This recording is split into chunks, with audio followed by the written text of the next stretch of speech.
This is the Eiffel Tower, covered in 3 billion cups of coffee. That is the rough estimate of how many cups of coffee people drink worldwide every single day. Let's say an average-sized cup is about 6 centimeters tall. If you lined up 3 billion of them, you'd get a line long enough to wrap the entire Earth, 4 to 5 times. Stack those same cups vertically, and you'd reach almost halfway to the moon. That's just 24 hours. Not tea, not water, not anything else. Coffee. It's a global industry worth hundreds of billions of dollars. And yet when you're holding a cup in your hand, it feels ordinary, almost invisible. But this isn't really about a morning ritual. It's about a stimulant that rewired human productivity. One that changed behavior at a mass scale, reshaping how societies think and organize themselves. Throughout history, it caused the same problem over and over again, which is why it got banned, more than once. Also, why do we like it so much? This is the story of how coffee took over the world.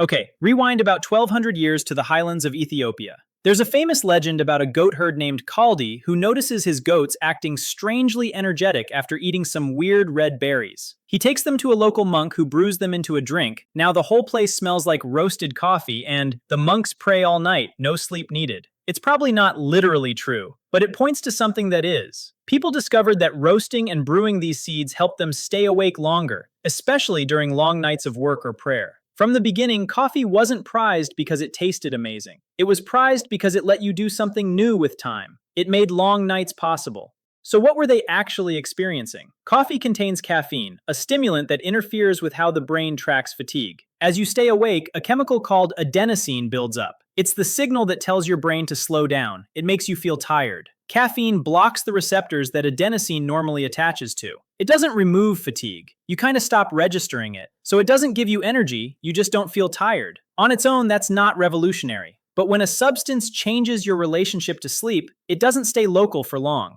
By the 1400s, coffee had moved out of the Ethiopian highlands and into the cities of the Arabian Peninsula. This is where it changes form. Coffee houses pop up and quickly became the social internet of the time. These weren't modern cafes where people stare at laptops in silence. These are loud, crowded rooms packed with merchants, scholars, poets. You'd go there to hear news, argue politics, make deals, gossip, and stay up talking for hours. This staying awake all night effect compounds, and soon coffee houses become public forums, spaces where conversation happens outside the control of churches, kings, and courts. Trust me, if you're a local authority in the 1500s, that's not pleasant.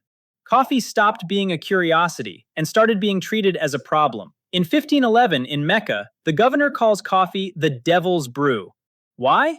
Because it's keeping people up all night, questioning authority and having fun. He bans it. Authorities framed it as a moral issue. They said it encouraged disorder, making people alert, social, and sharp, which is great for ideas, and terrible for 16th century rulers who prefer everyone quiet and tired. Coffee houses were raided, beans were burned, people were punished for drinking it. This is the first time coffee proves it's more dangerous as an idea than as a drink. But, as you may know, bans don't stop a good buzz. Because banning coffee doesn't eliminate demand. It just changes the supply chain. People smuggle it, hide it, brew it in private. Suddenly, coffee becomes contraband and the party is still going. So the dark brew is a hit in Arabia. Yemen becomes a major hub for production and export, especially through the port of Mocha. By the 1600s, Europe's got a serious addiction. There's only one problem. The Arabs have a lock on the bean trade. Nobody gets their precious seeds. Coffee's their gold, and they're not sharing. Let me show you. This is the map. Much of the wider world depends on coffee coming through this region, which creates a classic dynamic, a valuable commodity, a narrow supply, and a lot of people who want control over it. This isn't really about coffee, it's about monopoly. If you can control the supply of a product the world is getting addicted to, you control the money that follows. Europeans look at coffee and see something strategic, and once that happens, the story becomes predictable. Enter the Dutch, because who doesn't love a good heist? Also, the Dutch at the time were basically the final boss of global trade. In 1616, a merchant with sticky fingers named Peter pulls off a sneaky grab. He manages to get coffee plants out of Yemen and bring them to Amsterdam. At first, it's a mess. The climate in Europe isn't ideal, and so they try dealing with that for several decades. But the Dutch don't need the Netherlands to grow coffee. They have those things called colonies. In 1696, they successfully move coffee cultivation to Java. And once coffee can be grown at scale in colonial territory, the monopoly breaks. Coffee production explodes, and Amsterdam becomes one of the coffee capitals of the world, powered by colonial trade systems that made a few people extremely rich and a lot of other people not. But the real MVP? This guy named Gabriel, a French naval officer with a caffeine obsession on steroids. It's 1723, he's got one tiny coffee seedling, one, cradled in a glass box like it's the Hope Diamond. He plans to sail it across the Atlantic from France to Martinique, and everything that can go wrong does. Here's the scene. Barbary pirates off Portugal's coast nearly sink his ship. Then a monster storm slams them into reefs, flooding the deck. To survive, they ditch their fresh water. Stranded in dead winds, Gabriel shares his last drops with that seedling. The retellings vary, but the outcome doesn't. Coffee reaches the Caribbean and spreads rapidly through plantation systems. Within decades, cultivation expands across parts of the Americas. And it worked so well because the Caribbean had the perfect setup: volcanic soil, mountain climates, the right temperature. Higher elevation slows the coffee cherry's growth, which tends to create denser beans and more complex flavors. That's why places like Jamaica and Colombia became legendary. This shifts coffee from a controlled trade into a mass global product. Once coffee is produced in multiple regions at scale, it becomes hard to contain and cheap enough to normalize drinking it, which is the moment it starts changing societies. By the 1700s, coffee houses spread through Europe. In London, they're nicknamed penny universities, because for the price of one cup, you could walk into a room full of arguments about politics, science, business, philosophy. And here's the wild part. Before coffee, many Europeans drank weak beer in the morning. I'm not even kidding, but we'll talk about that another time. In short, it's not because they were party animals, but because water wasn't always safe. So when coffee arrives, suddenly people are sober, awake, and talking nonstop. That shift matters. It helps fuel newspapers, financial markets, and new political movements. Coffee doesn't create ideas by itself, but it creates the environment where ideas spread faster. And it's not just talk. Some say that people were planning revolutions. In Boston, the Green Dragon Coffee House? That's where the American Revolution gets cooked up. France? Same deal.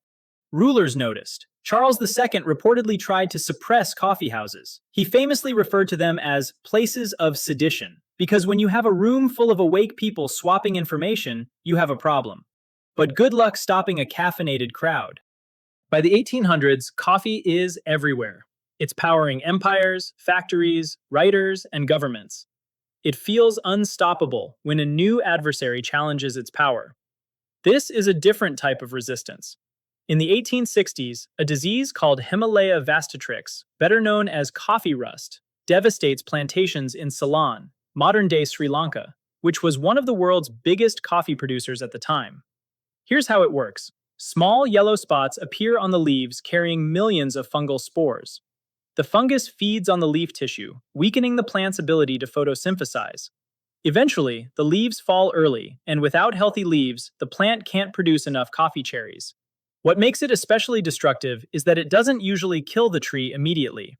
Instead, it slowly drains productivity. Year after year, yields drop, income disappears, and entire plantations become unprofitable. It's a slow, quiet, and devastating economic erosion. When a major producer collapses, the whole supply chain feels it. Farmers lose livelihoods, investors panic, prices swing, and entire regions have to switch crops to survive. Ceylon, for example, eventually pivots hard into tea, and that's one reason tea culture becomes so strong in Sri Lanka. A microscopic fungus literally reshaped a country's agricultural identity. Here's the scary truth. Coffee is fragile. It needs specific climates. It grows in clusters. And this disease can spread through a plantation like wildfire because it thrives in the exact conditions where the plant grows best. Coffee survives this era partly by moving. New growing regions expand. Production scales in places like Brazil and Colombia, and over time, growers and scientists work on hardier varieties and better agricultural practices. By the 20th century, coffee becomes less about cafe culture and more about infrastructure.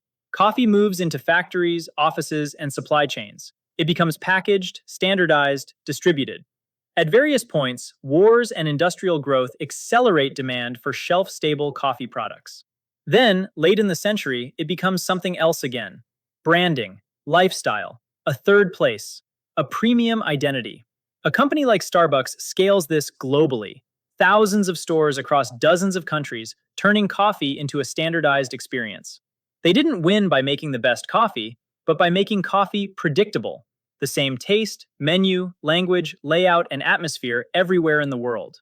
That predictability let coffee escape the cafe. It moved into drive-thrus, gas stations, hospitals, airports, and bars, becoming less of a destination and more of an always available utility. Today, specialty coffee is pushing back, bringing depth and identity into the cup while still riding on the same global machine.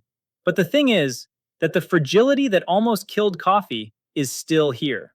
In recent decades, outbreaks have become more frequent because climate patterns are changing and modern coffee farming relies on monoculture, which is massive plantations growing genetically similar plants.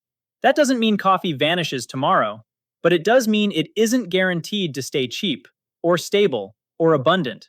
It's basically a domino effect, and it serves as a reminder of something uncomfortable: that the global systems we depend on, food, energy, even daily habits, can be threatened by something almost invisible. But let's zoom out. This bean-powered revolutions sparked ideas and kept you going through that last deadline. Today, billions of cups are sipped daily, from Tokyo to Timbuktu. Coffee's path, through fire, rebellion, and rust, landed it right in your hands. So next time you're waiting in line for that over-the-top oat milk creation, just remember, you're sipping a piece of history, one that's had a wilder journey than most people realize.